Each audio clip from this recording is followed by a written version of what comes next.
The annual Yamaha Riders event is underway here at Deer Camp. Now in this episode, we're showcasing two hunters who've never hunted whitetail before. One a seasoned hunter, and the other is brand new to the hunting world. When you look at the guests this week, I mean, we've got a two-time Ultimate Fighting champ in here, TJ Dillashaw. I mean, you know, he's a passionate hunter. And then you flip to the other side and you got Casey here. Casey's, you know, he duck hunted one time, but he's passionate about side-by-sides and ATVs and adrenaline, and he'll be going out deer hunting for the first time. So coming into this, because I was a new hunter and stuff, I'd never hunted whitetail in general, I really wanted to be able to get the training out of it and stuff, and that is one thing that Wade and everybody on the crew does so well. First and foremost, I mean, we went out to the range and I got to get comfortable with the guns.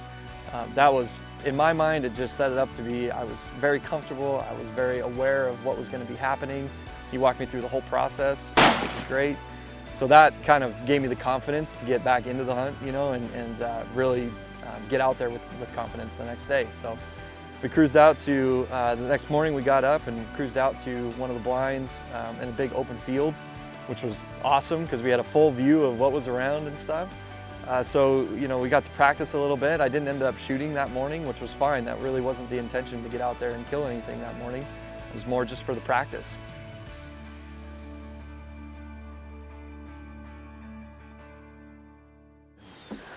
Well, just leaving camp at dark 100 this morning was great because it's dark. You can feel the Christmas in the air. I love it. You get out here and you know those beautiful sunrise, and get out and they start popping out of the bushes and stuff, and I just love that crisp morning air and getting to just sight the scope in a little bit and practice just being able to aim and breathe and stay calm and all that good stuff. So I think, yeah, I just love being able to dial it in. Wade, you're awesome at just being able to teach me and let me know the little intricacies of, you know, not worrying too much, just practicing, and so I feel comfortable for later too. So I'm looking forward to later.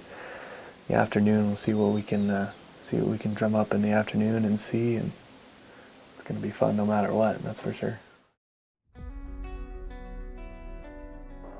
The Yamaha Riders Media event is underway here in South Texas as we join Casey for his afternoon hunt. He's opted to take out the brand new 2020 Yamaha Viking 6 Ranch Edition side-by-side to get to his new hunting area. Hey, let's learn more about it from Yamaha's Scott Newby as Casey heads into the field. The Viking 6 Ranch Edition that we had, here's a new 2020 color that we have. It's a copperhead orange metallic. Really pops in that sunlight, gets so much attention, and it really is a very durable coat that we have on there, and you can take it through these branches and the thing's still gonna look brand new after a while.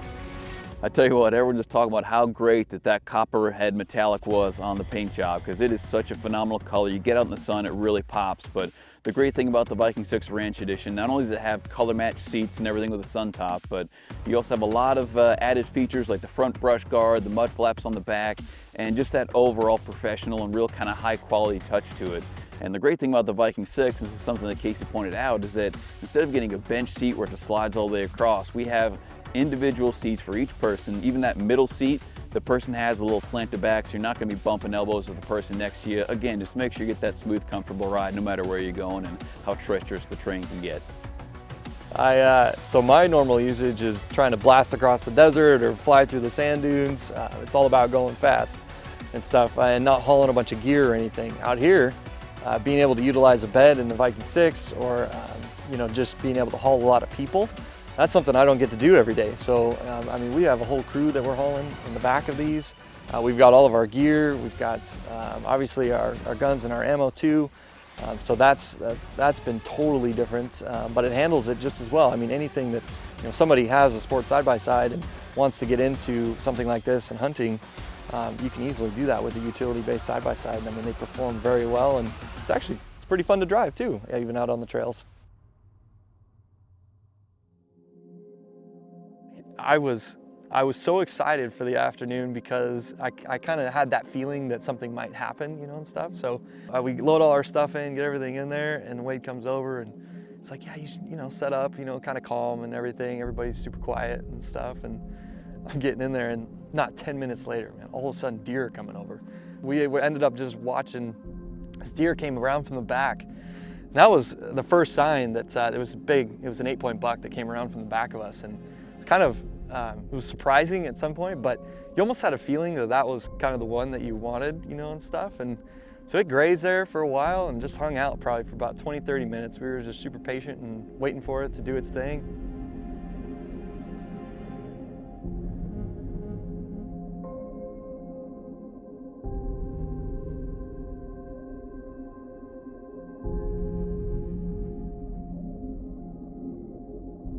Wade had taught me this. It's all about patience, right? When you're doing this. So I just waited. We filmed a little bit, and it kept cruising away. And then another buck came in, scared it away. So again, you're thinking, no way, you know, it's not going to happen, type of thing. All good. It goes away, and then it comes back. And it was at that moment when it came back that you're like, okay, so this could be something. You know, this could actually happen now. That's pretty good right there.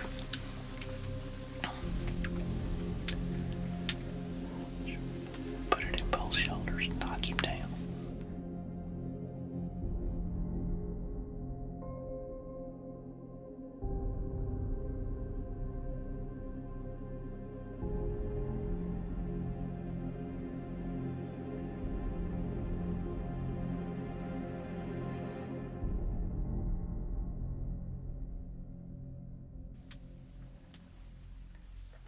Whenever you're good.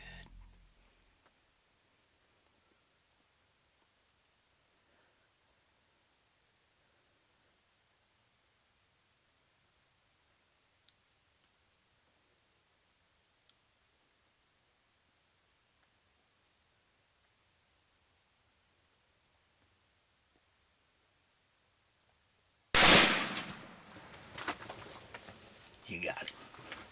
He's down.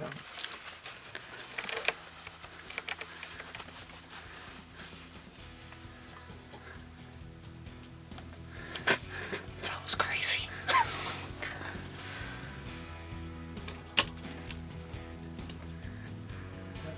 How you feel? That was nutty right there.